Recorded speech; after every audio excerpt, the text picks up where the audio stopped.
Hello, எல்லாரும் எப்படி இருக்கீங்க? நல்லா இருக்கீங்களா? நம்ம ஊர்ல பாத்தீங்கன்னா லார்ஜஸ்ட் செல்லிங் டிஷ் அப்படின்னு பாத்தீங்கன்னா பிரியாணி தான். சிக்கன், மட்டன், வெஜிடேரியன் என்னென்னவோ போட்டு பிரியாணி பண்ணிட்டே இருக்காங்க. Thanks to Mughal rulers. இந்த முகலாய காலத்துல தான் இந்த பிரியாணியை உருவாக்குனாங்க. அதுக்கு பிறகு அவங்க கல்ச்சர் ஸ்டைலுக்கு ஏற்றபடி கொஞ்சம் கொஞ்சமா மாத்தி இன்னைக்கு பிரியாணி எங்க போனாலும் பிரியாணி, ஒரு பார்ட்டி, ஒரு ஃபங்க்ஷன் எல்லாத்துலயும் பிரியாணி பண்ணிட்டு இருக்காங்க. மக்கள் விரும்பி சாப்பிட்றாங்க அந்த பிரியாணி. இன்னைக்கு நம்ம செஞ்சு பார்க்க போறோம் அதே மாதிரி ஒரு சூப்பரான delicious biryani, but without chicken and mutton. For vegetarians and நான் வெஜிடேரியன்ஸ் ரெண்டு பேரும் லைக் பண்ணுவாங்க. பன்னீர் பிரியாணி, அதுவும் தம்ல போட்டு பண்ண போறோம் ஒரு சூப்பரான பிரியாணி. எப்போதும் போல இந்த பிரியாணி ரொம்ப ஈஸியாக இருக்கும், சிம்பிளாக இருக்கும். எங்கள் ரெசிபிஸ் எல்லாமே அப்படி தானே. நீங்கள் எல்லாம் செஞ்சு பார்க்கணுன்றதுக்காக தான் நாங்கள் உங்களுக்கு இந்த மாதிரி ரெசிபியை செஞ்சு காட்டுறோம். இந்த மாதிரி நம்மளுக்கு பிடிச்ச பல ரெசிபிஸ் நாங்கள் உங்களுக்கு கொடுத்துக்கிட்டே இருக்கிறோம். இதெல்லாம் நீங்கள் கண்டினியூஸாக பார்க்கணுன்னா எங்கள் சேனல் இது வரைக்கும் சப்ஸ்கிரைப் பண்ணலன்னா சப்ஸ்கிரைப் பண்ணி பக்கத்தில் இருக்கிற பெல் ஐக்கனை கிளிக் பண்ணிடுங்க. அப்படியே மறக்காமல் லைக் பண்ணுங்கள். அப்புறம் உங்கள் ஃப்ரெண்ட்ஸ் அண்ட் ரிலேட்டிவ்ஸுக்கு கொஞ்சம் ஷேர் பண்ணி பார்க்க சொல்லுங்கள். எங்களுக்கு ரொம்ப சப்போர்ட்டிவாக இருக்கும், ரொம்ப என்கரேஜ்மெண்ட்டாக இருக்கும். இப்போ நம்ம பன்னீரில் பிரியாணி செஞ்சு அதை தம்மில் போட்டு பார்த்துருவோமா?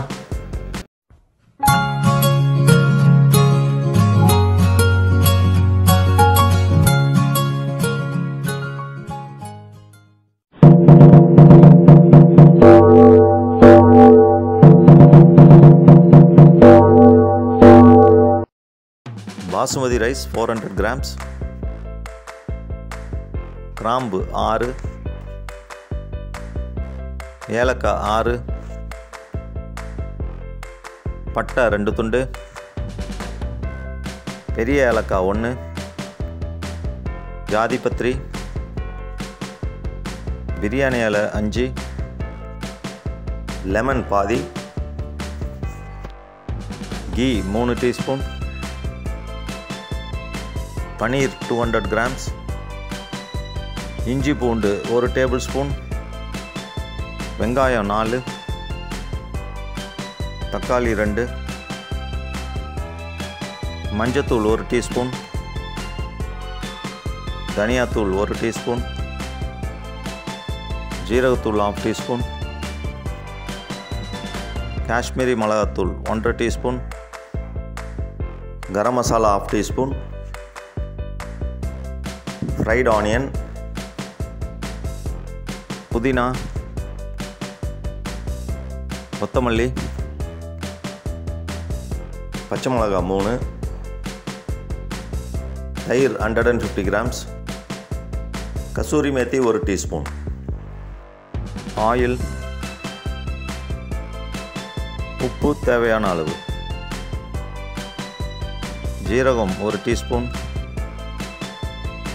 Shahjeera 1 teaspoon, rose water 3 tablespoon. First இப்போ நம்ம ஸ்டவ்வை கொளுத்தி ஒரு பாத்திரத்தில் தண்ணி போட்டுடலாம். இது வந்து நம்ம ரைஸ் வேக வைக்கிறதுக்கு. எவ்வளோ நீங்கள் ரைஸ் குவான்டிட்டியோ அதுக்கேற்றவ்வளோ தண்ணி வச்சுங்க. இந்த தண்ணியிலேயே நம்ம வந்து ஒரு துண்டு பட்டை, ஒரு 3 கிராம்பு, ஒரு 2-3 பிரியாணி இலை, ஒரு 4 ஏலக்காய், இதை போட்டு நல்லா அந்த ஃப்ளேவர் இறங்குற வரைக்கும் நம்ம கொதிக்க விட்டுடலாம். இந்த தண்ணியை வந்து ஒரு மூடி போட்டு கொதிக்க விட்டுடலாம், சீக்கிரம் உங்களுக்கு கொதிச்சிடும். இப்போ இன்னொரு பர்னரில் ஒரு நான்ஸ்டிக் பேனை வச்சுக்கலாம். இதில் வந்து ஒரு 2 டேபிள் ஸ்பூன் அளவுக்கு நம்ம ஆயில் ஊற்றிக்கிறேன். இது கூடவே 1 டீஸ்பூன் கீ சேர்த்துக்கிறேன். நீங்கள் நெய் வந்து உங்களுக்கு எவ்வளோ வேணுமோ எக்ஸ்ட்ரா கூட போட்டுக்கலாம், அது நம்மளுடைய சாய்ஸ் தான். நான் 1 டீஸ்பூன் போடுறேன். இதையும் போட்டு இந்த ஆயிலோடு நல்லா நம்ம ஸ்ப்ரெட் பண்ணி அது நல்லா மெல்ட் ஆகிற வரைக்கும் நம்ம வெயிட் பண்ணலாம்.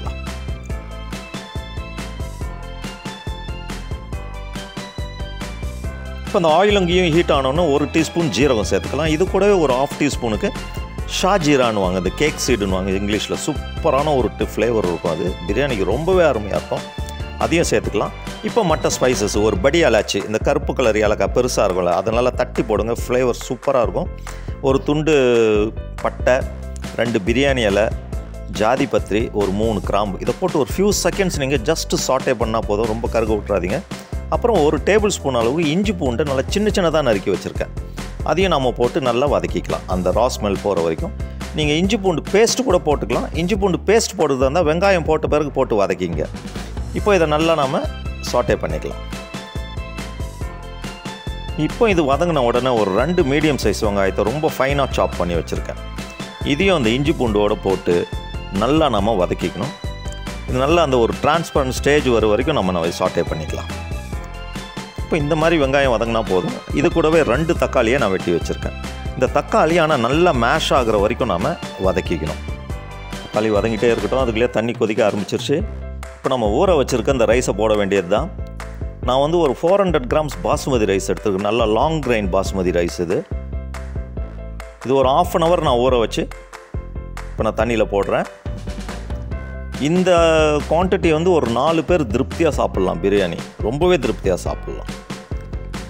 இப்போவே நல்ல ஸ்பைசஸோடைய ஃப்ளேவர் அருமையாக வருது. இதில் ஒரு பாதி எலுமிச்சப்பழத்தை நம்ம புழிஞ்சிடலாம். அப்போ தான் ரைஸ் நல்லா தனித்தனியாக வரும். அடுத்து ஒரு ஸ்பெஷல் ஃப்ளேவருக்கு 1 டீஸ்பூன் நெய்யை சேர்த்துக்கலாம். இங்கேயும் அதே மாதிரி தான், நெய் உங்களுக்கு எவ்வளோ வேணுமோ சேர்த்துங்க நீங்கள். இப்போ இந்த சாதத்துக்கு ஏற்ற அளவுக்கு சால்ட் ஆட் பண்ணோம் நம்ம. இதுவும் அப்படி தான், உங்கள் டேஸ்ட்டுக்கு ஏற்றபடி சால்ட்டை நீங்கள் ஆட் பண்ணணும். இந்த ரைஸ் வந்து பார்க்குறதுக்கும் நல்லாயிருக்கும், பிரியாணி செஞ்ச பிறகு சாப்பிட்றதுக்கும் சூப்பராக இருக்கும். இப்போ நம்ம மூடி போட்டு கொதிக்க விட்டுறலாம். அப்படியே தக்காளியை கொஞ்சம் கவனிச்சிடலாமா, நல்லா வதங்க ஆரம்பிச்சிருச்சு. இதுக்கு வந்து நம்ம பாதி வேக்காடு வெந்தாலே போதும், ஃபுல்லாக வேகக்கூடாது ரைஸு. நீங்கள் ஜஸ்ட் இப்படி எடுத்து பாருங்கள், விரலில் வச்சு ப்ரெஸ் பண்ணி பாருங்கள், இந்த மாதிரி நசுங்குது இல்லையா?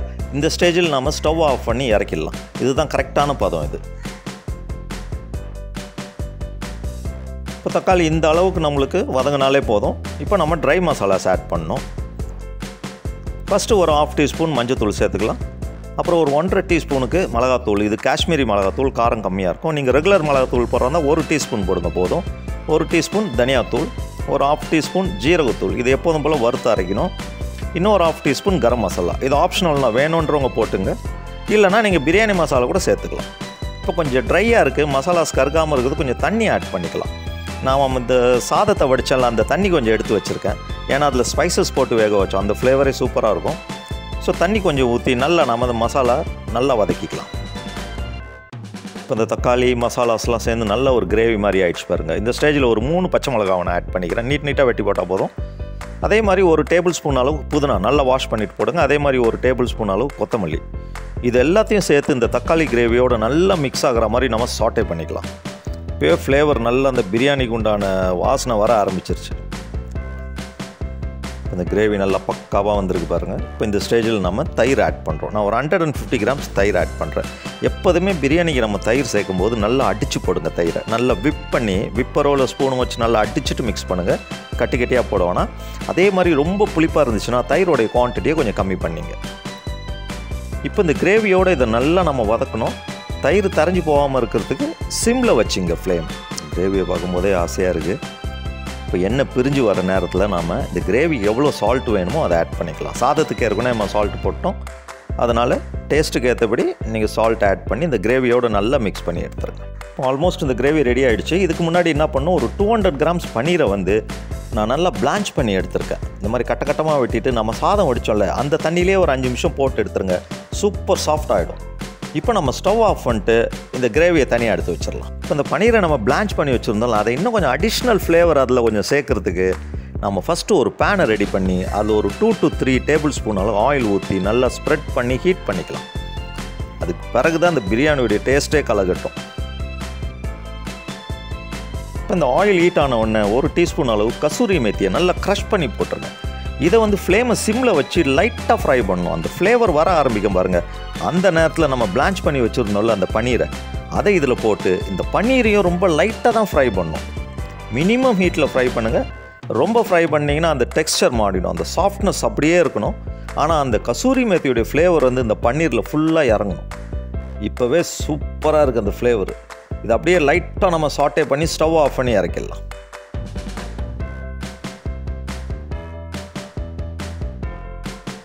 இப்போ இந்த கிரேவி ஆல்ரெடி ஹீட்டாக இருக்குது. அதில் நாம் இப்போ ஃப்ரை பண்ண அந்த பன்னீர், அந்த கசூரி மேத்தி, அந்த ஆயிலோடு சேர்த்து அந்த கிரேவியில் போட்டு நல்ல ஜென்டிலாக மிக்ஸ் பண்ணுங்கள். பன்னீர் உடையாமல் நீங்கள் மிக்ஸ் பண்ணிக்கிட்டே இருக்கணும். அந்த கிரேவியில் இருக்கிற மசாலா, அந்த கசூரி மேத்தியுடைய ஃப்ளேவரு, அதெல்லாம் அந்த பன்னீரோட பிளெண்ட் ஆகணும். ஹீட் ஆல்ரெடி இந்த ஹீட் இருந்தால் போதும் உங்களுக்கு. நீங்கள் இதுக்குன்னு ஸ்டவ்வை கொளுத்த வேண்டியதில்லை. அந்த ஹீட்லேயே கொஞ்சம் நேரம் நீங்கள் நல்லா மிக்ஸ் பண்ணி விட்டு எடுத்து வச்சுருவோம். இப்போ நம்ம அடுத்த ஸ்டேஜுக்கு போகிறோம்.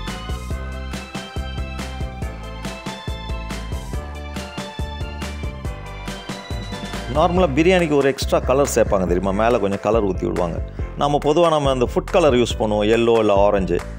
அது ஃபுட் கலரில் தான் இப்போ கெமிக்கல்லாம் இருக்குது அப்படின்றாங்க. அதனால் நான் ஒரு நேச்சுரல் கலரிங் பண்ணுறேன். அது எப்படி பண்ணுறேன்னு பாருங்கள். ரொம்ப ஈஸி தான். இது டேஸ்ட்டும் நல்லாயிருக்கும், சாப்பிடும்போதும் நல்லாயிருக்கும், பார்க்குறதுக்கும் அழகாக இருக்கும். இந்த மாதிரி ஸ்டவ்வை கொளுத்தி ஒரு தாளிப்பு கரண்டி வச்சு அதில் 1 டீஸ்பூன் நெய்யை நல்லா நம்ம மெல்ட் பண்ணிக்கலாம் ஃபஸ்ட். இது ரொம்பவே நல்லாயிருக்கும், ஈஸி இது. இந்த கலர் ரொம்ப நல்லாயிருக்கும், உடம்புக்கும் கெடுதல் இல்லை, ரொம்பவே சூப்பராக இருக்கும். இந்த மாதிரியே நீங்கள் அடுத்த தடவை செஞ்சு பாருங்கள். இப்போ இந்த நெய் நல்லா மெல்ட் ஆன உடனே ஒரு 1/2 டீஸ்பூன் மஞ்சத்தூள் போட்டுடணும். அதில் போட்ட உடனே ஆனால் நீங்கள் ஸ்டவ் ஆஃப் பண்ணிடணும், இல்லைனா மஞ்சள் கருகிடும், ஒரு மாதிரி அதோடைய டேஸ்ட்டே மாறிடும். இதை கொஞ்சம் நேரம் ஆற்றிட்டு இதில் ஒரு 50 ml நான் மில்க் ஆட் பண்ணுறேன். மில்க் ஆட் பண்ணும்போது கொஞ்சம் கொஞ்சமாக ஆட் பண்ணுங்கள், இல்லை ஒரு மாதிரி தரைஞ்ச மாதிரி ஆகிடும். இப்படியே மில்க் ஆட் பண்ணி கொஞ்சம் ஆற்றி இதை தனியாக வச்சுருங்க. கலர் பார்க்குறதுக்கு அவ்வளோ பியூட்டிஃபுல்லாக இருக்கும் அந்த கலர். இப்போ நம்ம ஒரு பர்னரை கொளுத்தி அதில் ஒரு தவாவை ஃபஸ்ட்டு ப்ரீ ஹீட் பண்ணிக்கலாம். இது எதுக்குன்னா நம்ம தம்மில் போடுறதுக்கு. இது ப்ரீ ஹீட் ஆகிட்டு இருக்கட்டும். இன்னொரு பாத்திரத்தை எடுத்துக்கும், உங்களுக்கு எது சூட்டபுளாக இருக்கோ அந்த மாதிரி ஒரு பாத்திரம் எடுத்துங்க. அதில் நம்ம செஞ்சு வச்சுருக்க இந்த பன்னீர் கிரேவி ஒரு half ஆஃப் த குவான்டிட்டி எடுத்து ஒரு லேயர் நல்லா நம்ம ஸ்ப்ரெட் பண்ணிக்கலாம். கீழே ஈவனாக ஸ்ப்ரெட் பண்ணுங்கள். கிரேவியும் பன்னீரும் கரெக்டாக இருக்கிற மாதிரி போட்டுங்க. இதை நல்லா ஸ்ப்ரெட் பண்ணி விட்டுட்டு நம்ம ஆல்ரெடி வடித்து வச்சுருக்கோம் இல்லையா அந்த பாசுமதி ரைஸ், அதை எடுத்து அதுக்கு மேலே ஒரு லேயர் போடலாம். ரைஸும் அப்படி தான் பாதி பாதியாக பிரிச்சுங்க. அந்த குவான்டிட்டியில் பாதி குவான்டிட்டியை நம்ம ஒரு லேயர் போட்டுக்கலாம். நீங்கள் போடும்போது நல்லா அந்த கரண்டியை வச்சு ஸ்ப்ரெட் பண்ணி விட்ருங்க. அப்போ தான் ஈவனாக அந்த மசாலா கலரிங் எல்லாம் நல்லா உங்களுக்கு ஸ்ப்ரெட் ஆகும். லாஸ்ட்டாக தம்லேருந்து எடுத்து சாப்பிடும்போது அவ்வளோ அட்டகாசமாக இருக்கும். இப்போ இதே மாதிரி நம்ம ஸ்ப்ரெட் பண்ணிடுறோம். ஸ்ப்ரெட் பண்ணிட்டு இப்போ நான் இந்த ஃப்ரைடு ஆனியன் வச்சுருக்கேன். இந்த ஃப்ரைடு ஆனியன் எப்படி பண்ணுறது தெரியல உங்களுக்கு. இந்த வெங்காயத்தை நீட்டாக வெட்டிட்டு நல்லா ஹை ஃப்ளேமில் எண்ணெயில் நல்லா நீங்கள் வதக்கி எடுத்து ப்ரௌன் ஆகிற வரைக்கும் வதக்கி எடுக்கணும். வதக்கி எடுத்து கொஞ்ச நேரம் வெளியே வச்சிட்டிங்கன்னா அப்படியே கிறிஸ்பி ஆகிடும். இப்போ அதில் ஒரு பாதியை நான் தூவிக்கிறேன். அப்புறம் புதினா கொத்தமல்லி உங்களுக்கு எவ்வளோ வேணுமோ அதுக்கு மேலே இன்னொரு லேயர் மாதிரி நீங்கள் தூவிடுங்க. இப்போது இந்த மீதி இருக்க பன்னீர் கிரேவியும் நாம் அது மேலே நம்ம ஸ்ப்ரெட் பண்ண போகிறோம். புதினா எவ்வளோ குவான்டிட்டி போடுறீங்களோ அதே குவான்டிட்டி கொத்தமல்லி போடுங்க, அப்போ தான் ஈவனாக இருக்கும். இப்போ இந்த மீதி இருக்கிற பன்னீர் கிரேவியை அதே மாதிரி ஈவனாக நல்லா நம்ம ஸ்ப்ரெட் பண்ணிக்கலாம். நல்ல ஃப்ளேவர் அட்டகாசமாக இருக்குது. இப்போவே இதை தம்மில் போட்டு எடுக்கும்போது பாருங்கள் அவ்வளோ அருமையாக இருக்கும் இந்த ஃப்ளேவர். இதே மாதிரி ஈவனாக ஸ்ப்ரெட் பண்ணி இப்போ மீதி இருக்கிற ரைஸை இதுக்கு மேலே இன்னொரு லேயர் போட்டுக்கலாம். இந்த சைட்லலாம் கேப் இல்லாமல் போடுங்க, அப்போ தான் அந்த ஸ்டீம் நல்லா ஃபுல்லாக அப்படியே உள்ளே நிற்கும். இதே மாதிரி ஈவனாக ஸ்ப்ரெட் பண்ணிங்க. ஸ்ப்ரெட் பண்ணிட்டு இதுக்கு மேலே அந்த ஃப்ரைடு ஆனியன் மீதி இருக்கிற ஃப்ரைடு ஆனியனை போட்டுக்கலாம். இப்போ நான் இன்னொன்று பண்ணி வச்சுருக்கேன், இன்னொரு எக்ஸ்ட்ரா ஃப்ளேவருக்கு. இந்த ரோஸ் வாட்டர் இருக்குது இல்லையா, அதுக்கு முன்னாடி என்ன பண்ணலாம், நம்ம ஃபஸ்ட்டு கொஞ்சம் நம்ம கலரிங் ரெடி பண்ணி வச்சுருந்தேன், அதை ஊற்றிக்கலாம். இந்த கலர் பாருங்கள் எவ்வளோ அருமையாக இருக்குது. நான் லாஸ்ட்டாக காட்டுறேன் பாருங்கள், அட்டகாசமாக இருக்கும் இந்த கலர். இப்போ ஒரு 2-3 டேபிள் ஸ்பூன் அளவுக்கு பன்னீர் எடுத்துக்கலாம், ரோஸ் வாட்டர். அதில் கொஞ்சம் ஷாஜீராவும் பன்னீரும் கலக்கும்போது ஃப்ளேவர் சொல்லவே வேணாம். இந்த பிரியாணிக்கெலாம் போடுவாங்க, அவ்வளோ சூப்பராக இருக்கும். அதை மேலே ஊற்றிட்டு மீதி இருக்கிற புதினா கொத்தமல்லியும் போட்டு நாம் ஒரு மூடியை போட்டுருந்தோம். மூடியை போட்டு இந்த ப்ரீ ஹீட் பண்ணி வச்சுருந்தோம்ல அந்த தவாவை ஸ்டவ்வை கொளுத்தி அது மேலே வச்சு இந்த பாத்திரத்தையும் வச்சு சிம்மில் வச்சு வேக விடணும். ஒரு 15 மினிட்ஸ் வேக விடணும். இப்போ நம்ம தம்மில் போட்டிருக்கனால அந்த ஸ்டீம் வெளியே போகக்கூடாது. இந்த மாதிரி இந்த மூடியில் ஓட்ட இருந்துச்சுன்னா ஒரு பேப்பர் வச்சுன்னு அதை க்ளோஸ் பண்ணிடுங்க, அப்போ தான் ரைஸ் நல்லா வேகும். 15 மினிட்ஸ் ஆகிடுச்சு, ஓப்பன் பண்ணி பார்க்கலாமா? வா வா வா வா திறக்கிறதுக்கு முன்னாடியே தூக்கிக்கிட்டு வருது வாசனை. இப்போ கலரி காட்டுறேன் பாருங்கள், அந்த கலர் எப்படி வந்திருக்குன்ட்டு.